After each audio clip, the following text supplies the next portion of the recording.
Bom dia, galera, tudo bem? A gente vai começar mais uma aula de artes, né? Recapitulando onde a gente parou na aula passada. A aula passada a gente estava no capítulo 8, falando sobre arte ao sagrado, né? A arte do Antigo Egito, que estava tudo relacionado à religião, que eles acreditavam na vida após a morte, tudo que eles faziam visava essa imortalidade da alma. Falando também da lei da frontalidade, que tem umas regrinhas pré-estabelecidas que eles seguiram por muitos e muitos anos. Que eles colocam diferentes planos numa mesma imagem, sempre buscando tornar as coisas mais facilmente reconhecíveis. Que também tem umas regras para a escultura, né? Umas regras nas cores, que eles seguiram essas regras, nessas mesmas convenções por 3.000 anos aproximadamente. E eu deixei como deveres a página 66, que eu vou corrigir agora. Só deixa eu acessar aqui o material de vocês.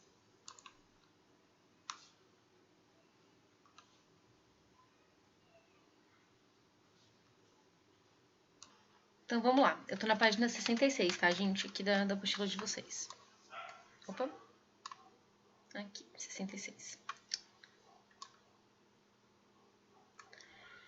De acordo com os conhecimentos que você já adquiriu em história e vistos nesse capítulo, descreva a função da arte no Egito Antigo, considerando a arquitetura, pintura e escultura. Então, gente, a função da arte no Egito era basicamente funerária, né? Que foi o que eu comentei na aula. Eles acreditavam na imortalidade da alma e tudo que eles produziam representava, era feito, né, para representar ou servir diretamente ao que viria após a morte. E outra função era enaltecer, né, aumentar o poder do faraó. Só um pouquinho, gente, meu cachorro quase sentou em cima das apostilas. Pronto.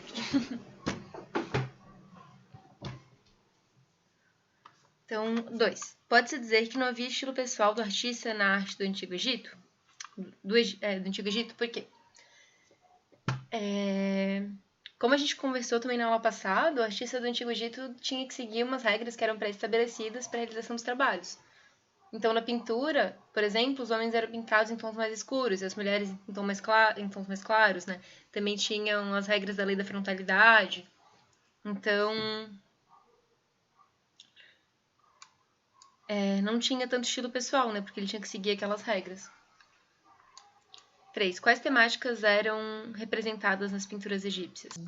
Eles traziam temáticas do cotidiano das pessoas, né? Temáticas também relativas à agricultura, rituais vinculados às divindades, né? À religião. 4. Observe a imagem a seguir e aponte nela 4 elementos que determinam a lei da frontalidade.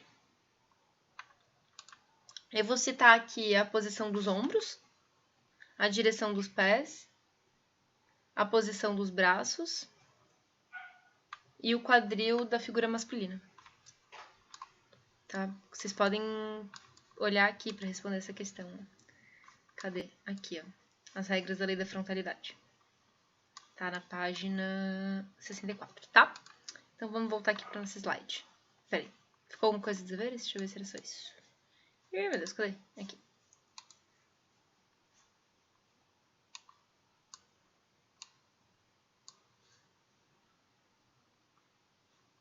Era isso mesmo, né? Essa atividade prática aqui a gente não vai fazer. Porque teria que usar a sala de artes, fazer na escola, não tem como fazer à distância. Então vamos lá.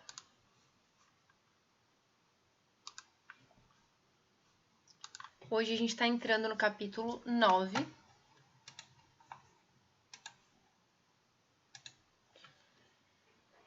O domínio do belo. A gente vai falar da Grécia Antiga, né? E era um lugar onde tinham cidades pequenas, né, que viviam diferentes grupos humanos. Tinha muita rivalidade entre esses grupos, muitos conflitos, esses conflitos eram constantes. E dentre essas cidades-estado, né, Atenas foi a que se destacou. Vocês já devem ter ouvido falar de Atenas, né, em história. E ela foi o centro de uma revolução cultural e artística que influenciou profundamente a cultura ocidental. Essa revolução aconteceu em aproximadamente 5 a.C., né, no século V. E essa imagem aqui que vocês estão vendo são as ruínas de Paternum. que foi um templo dedicado à deusa Atena, que está até hoje, que permanece, né, como um símbolo da cidade de Atenas. Um símbolo dessa cultura, dessa civilização, dessa democracia grega.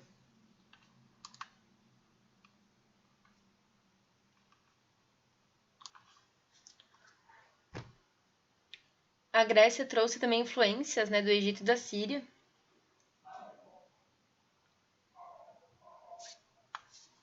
Porque naquela época esses países mantinham muito contato. Por causa das práticas comerciais, né? Inclusive, a gente pode destacar que aquele estilo impessoal e frontal que os egípcios fazem nas esculturas, né, nas estátuas, também são semelhantes às estátuas as primeiras, né, estátuas que aparecem na Grécia, que são os Kuroi e Korai. E assim, mesmo com essa influência, a escultura grega é em boa parte uma criação original, porque em algum momento eles pararam de continuar usando, né, essas características egípcias e superaram elas, né? As esculturas ficaram muito mais elaboradas. Essa escultura que está aqui na figura 2 da apostila de vocês, o Kuru Anavissus, ela é uma das esculturas mais antigas, feitas em pedra, né? Ela representa a figura humana em tamanho natural e ela está em pé desprovida de apoio. E ela faz parte de um período, né, da arte grega que é denominada Grécia Arcaica.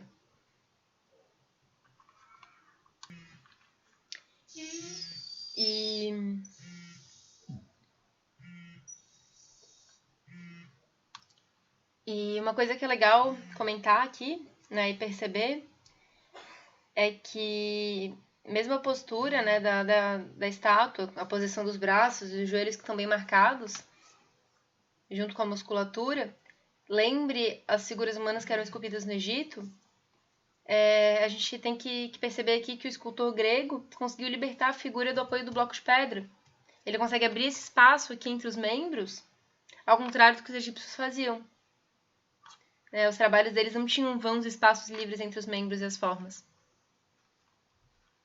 Então, isso aqui é uma característica já da escultura grega. A pintura grega, né, foi muito popular e muito prestigiada na Grécia Antiga, mas hoje ela é pouco conhecida por causa do desaparecimento quase total, né, dos exemplos dessa pintura que sobreviveram.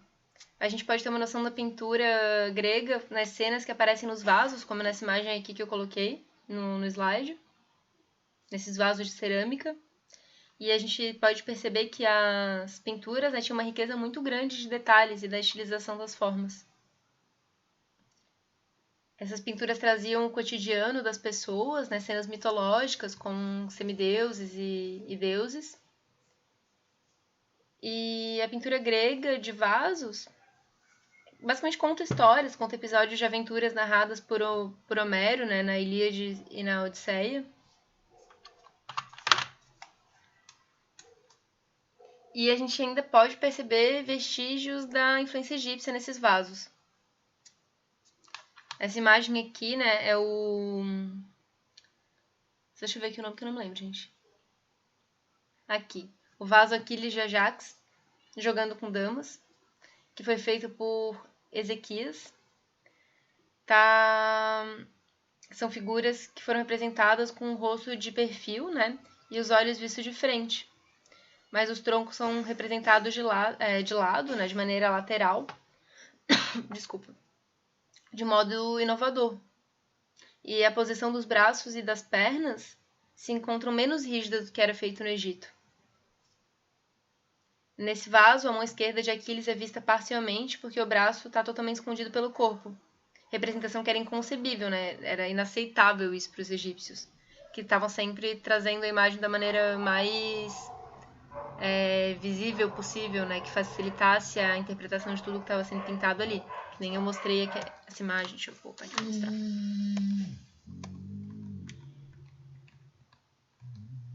Aqui só frisando, né, a escultura de pedra dos egípcios, né, ela não saía do bloco, né, não tinha espaço entre os membros, ela era grudada no bloco de pedra. E já os gregos conseguiram se desvencilhar disso, ó, como nessa imagem aqui, ó, os espaços. E o que eu ia mostrar era na pintura, né, aqui, cadê? Essa imagem aqui, ó, como eles estavam sempre tentando facilitar a percepção do que estava sendo retratado, né? Mesmo colocando diversos planos. Aqui está sendo visto de cima, aqui está sendo visto de lado.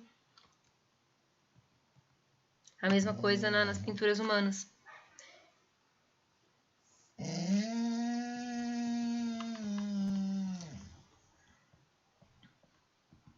Aqui. Então, essa situação em que o braço tá escondido pelo corpo aqui para os egípcios seria inconcebível, né? Inaceitável. E tem alguns pintores que fizeram tentativa de usar a representação de elementos em perspectiva, né, para indicar a profundidade. Essas tentativas ainda eram modestas, né, eles ainda não tinham tanta técnica, mas já estavam começando a trabalhar com isso. E por volta de 520 a 420 a.C., que foi o período em que os gregos começaram a investigar e estudar a natureza para explicar os fenômenos físicos, né, foi que a Revolução Grega se estendeu para outros campos do conhecimento.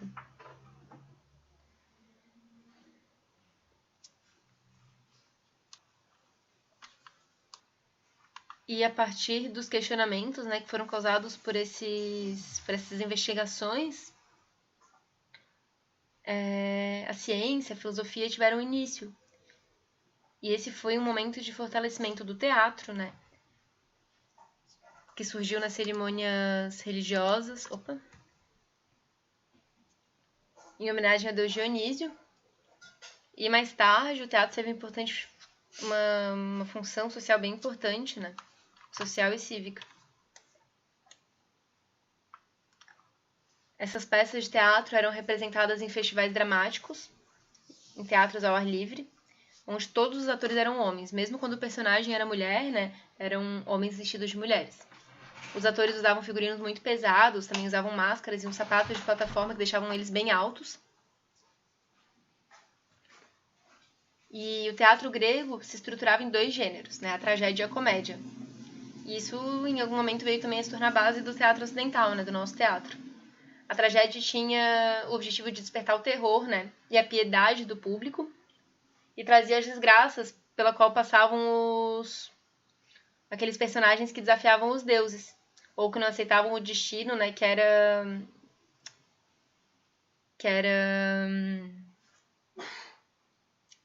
inevitável, né, que era marcado para eles. E o coro é uma personagem coletiva da tragédia grega que vai interferindo no decorrer da ação com vozes de moderação e de advertência. E a comédia ridicularizava os costumes e criticava as ações do governo. Os protagonistas das comédias eram tipos humanos populares, né? Mulheres, soldados, trabalhadores. Lembrando novamente que mulheres eram homens vestidos de mulheres. As mulheres não participavam das peças. E os temas das tragédias gregas são ainda atuais. São mitos como o Édipo e Medeia, que são adaptados até hoje, né, nas obras contemporâneas no Brasil e até outros lugares do mundo. Inclusive na faculdade eu tive que encenar e fazer leitura dramática desses textos. E eu não sou velha, eu fiz faculdade em 2013. Então, bem atual. Então, antes eu estava falando do período arcaico, né? Agora eu vou falar do período clássico. O período clássico foi de 1480 a.C. a 323 a.C. E foi aí que a cultura grega atingiu um novo apogeu. E isso aconteceu principalmente por causa da vitória deles sobre os persas. Isso trouxe prosperidade, né, para os gregos. Mas nesse período também surgiu a democracia em Atenas. E estudos de outras áreas como literatura, história, filosofia foram ganhando mais força. E foi durante a administração do Péricles, por volta de 480 a.C., que foi construído o Templo de Paternum, que é esse que eu mostrei para vocês aqui aqui na primeira imagem. Então, esse templo, né, foi construído no período clássico, no governo do Péricles.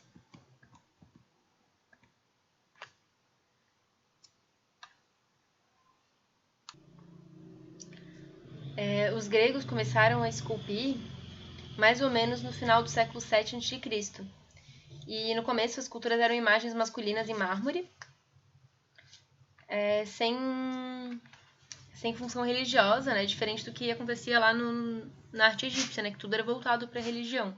Ou para enaltecer o poder do faraó, que também tem a ver com a religião. Poxa, eu tô achando que eu esqueci de botar a imagem aqui pra vocês. Ah, não, tá aqui. Achei.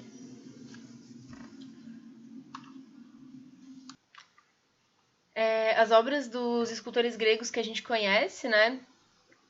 A gente conhece por causa das reproduções e cópias que foram feitas pelos romanos que colecionavam essas obras e usavam para enfeitar os jardins e os banhos públicos. A escultura grega clássica, que é um exemplo dessa, um exemplo clássico, né, essa da imagem, me enrolei para falar. Ela era regida pelo equilíbrio, né, entre obediência às regras e a liberdade de criação. Harmonia, equilíbrio, simetria, elas iam formando um ideal de beleza, que era o ideal de beleza grego, né? E para atingir esse ideal, foram criados vários tratados e regras para harmonizar e adequar as proporções entre as partes. E aí chegar nesse ideal de beleza, né, que eles consideravam como ideal.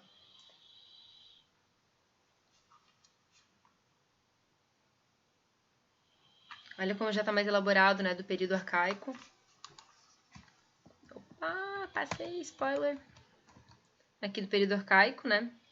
Olha como aqui ainda remetia muito mais às esculturas egípcias. E aqui já está muito mais próximo da figura humana, né? Muito mais detalhado. E já se distancia mais da referência egípcia que eles tinham. Um dos tratados mais conhecidos, e ele é conhecido por citação de outros autores, porque não se tem mais o original, é o do escultor Policleto, que foi escrito mais ou menos na metade do século V a.C. E o Doríforo, que é esse cara aqui da figura 4, essa escultura, ela representa um jovem atleta e está sendo ilustrado, né, o ideal de beleza e harmonia gregos. Essa cópia está no Museu Arqueológico Nacional de Nápoles e é considerada uma das mais belas, né, dentre as várias outras obras existentes. Tem a teoria diz que o Policleto usou a medida da cabeça como módulo para calcular a altura total do corpo, representado equivalente a 7 vezes a altura da cabeça, formando um equilíbrio perfeito, um equilíbrio postural perfeito. E o contraponto acontece por trazer uma sensação de atividade ao repouso. É como se a figura dele estivesse dando um passo para frente.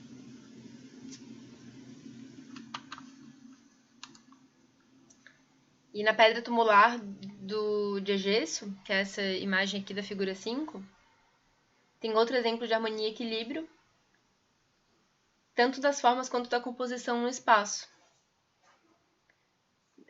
Percebam como que se emoldura o gesto e o olhar do Egesso por meio da linha do braço, da escrava que está entregando uma caixa de joias para ele, que ele segura com a mão esquerda, enquanto ele muito delicadamente, né, está erguendo um anel com a mão direita.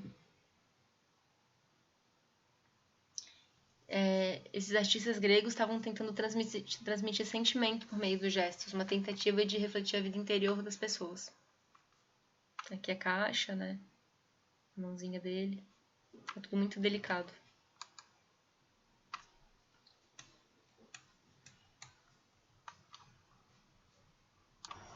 Agora a gente vai falar um pouquinho da arquitetura, né? E vários estilos arquitetônicos conviveram ao mesmo tempo em diferentes cidades. E no estilo dórico, que é esse primeiro aqui, o capitel da coluna de sustentação não tem adornos. No estilo jônico, que é esse segundo aqui, as colunas eram menos robustas e mais fortes, e o capitel passou a ser decorado com volutas. Ornuta, gente, é esse troço aqui, que é um ornamento em espiral, tá? Quando eu falo ornuta, ou ornutas, que é o plural de ornuta, é isso que eu tô me referindo. E esse terceiro aqui é feito no estilo coríntio e já se passa no período helenístico, né? Que a gente ainda vai falar, ainda não comentei sobre esse período. E essas volutas jônicas, né, dessa segunda imagem, passam a trazer adornos imitando folhagens, como vocês podem ver aqui, ó. Uma decoração assim luxuriante, como diz a apostila de vocês.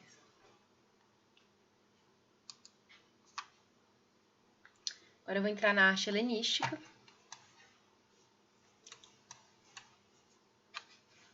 Esse carinha é representado aqui na imagem, é o Alexandre, o Grande, e seu cavalo, o Bucéfalo. A gente tem pouco material da arte, né, do retrato na antiguidade, e acredita-se que os primeiros retratos, né, trazendo uma representação fiel, fidedigna, tenham sido feitos na época do Alexandre o Grande.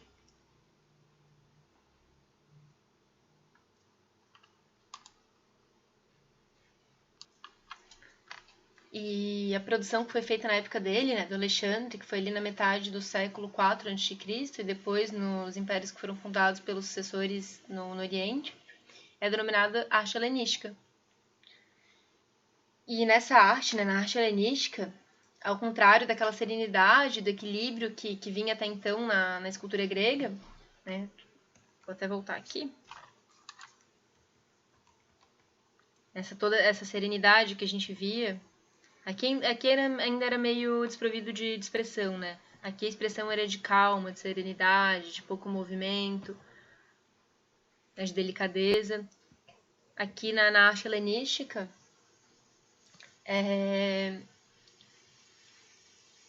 tinha a ideia de transmitir estados de ânimo, de emoções. E para isso eles criavam efeitos de grande dramaticidade por meio dessas figuras dinâmicas, né, que traziam movimentos em grupos de figuras tumultuosas, como vocês estão vendo aqui nessa imagem. Trazia muito movimento. E outra característica helenística é a representação em grupos.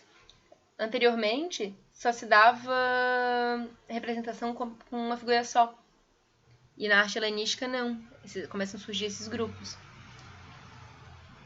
Essa escultura que vocês estão vendo é a escultura do Laocoonte e seus filhos. E ela é bem emblemática, né? Ela é o símbolo da arte produzida nesse período. Então, aqui nos balãozinhos, né? Tá dizendo que a dramaticidade passou a ser protagonista das obras helenísticas. As feições do Laocoonte têm forte intensidade emocional, expressando o seu desespero em querer se livrar da serpente.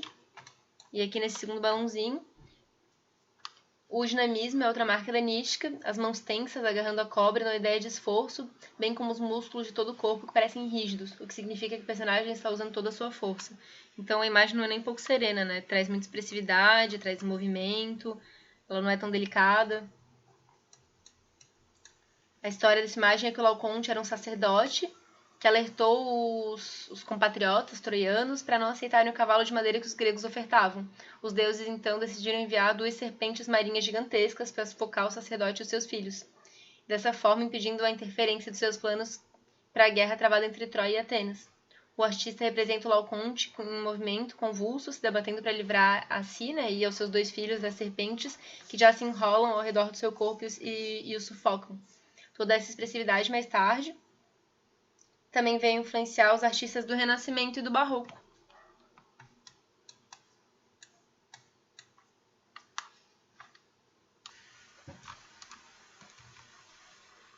Então, gente, finalizamos aqui o assunto sobre a Grécia. E vocês vão fazer a atividade, tá? A gente ainda tem 6 minutos de aula. Vocês vão fazer a atividade da página 73 e 74, com exceção da atividade na prática. Tá? Deixa eu mostrar para vocês qual é a atividade.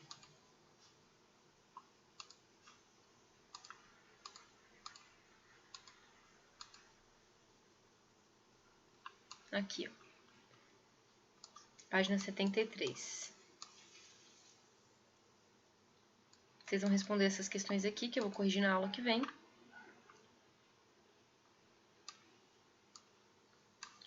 E vou aproveitar também para explicar o primeiro trabalho online que a gente vai ter, né, de apresentação.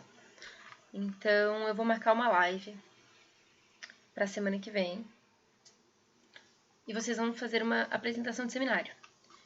Vocês vão dividir, a turma vai ser dividida, né, em 4 grupos.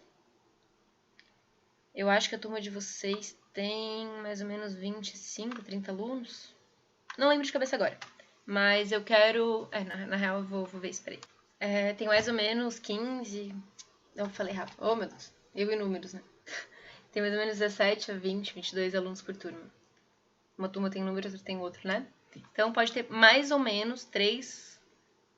Não, mais ou menos 4 ou 5 pessoas por grupo, tá? E daí eu vou mandar no WhatsApp isso aqui, vocês vão me responder com o grupo 1 e o nome do grupo inteiro, né? Pra me mandar picado, assim, bota o grupo 1 e o nome de todos os integrantes do grupo. E daí o grupo 2 vai fazer a mesma coisa, 3 e o 4, tá? E daí a apresentação vai ficar pra nossa aula que vem, que vai ser uma live. Vamos marcar com a Débora, que vai ser no dia 30/6, tá? Gente, a live é como se fosse uma aula presencial. Não está presente na live, não está presente na aula, tá? É um trabalho de apresentação e para poder apresentar vocês têm que estar presentes. Então, eu conto com vocês lá. Nossa aula que vem é a apresentação de trabalho, tá? O que é para fazer? Vocês vão fazer uma pesquisa sobre cada um desses períodos, cada grupo vai ficar responsável por um, né? Vamos supor que eu peguei o período helenístico. Aí eu vou fazer uma pesquisa junto com o meu grupo, a gente vai pegar imagens, vai pegar material, né? E vai trazer curiosidades e vai apresentar para a turma, como se fosse um seminário presencial.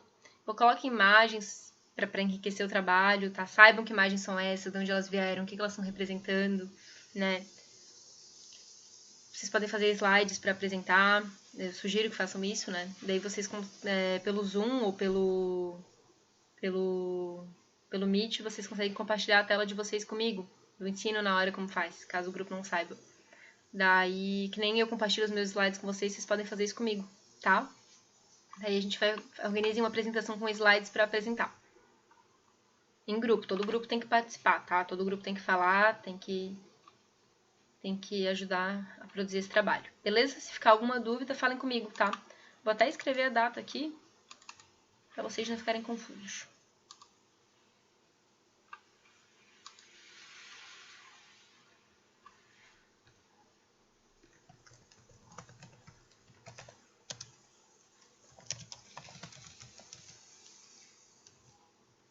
Aqui.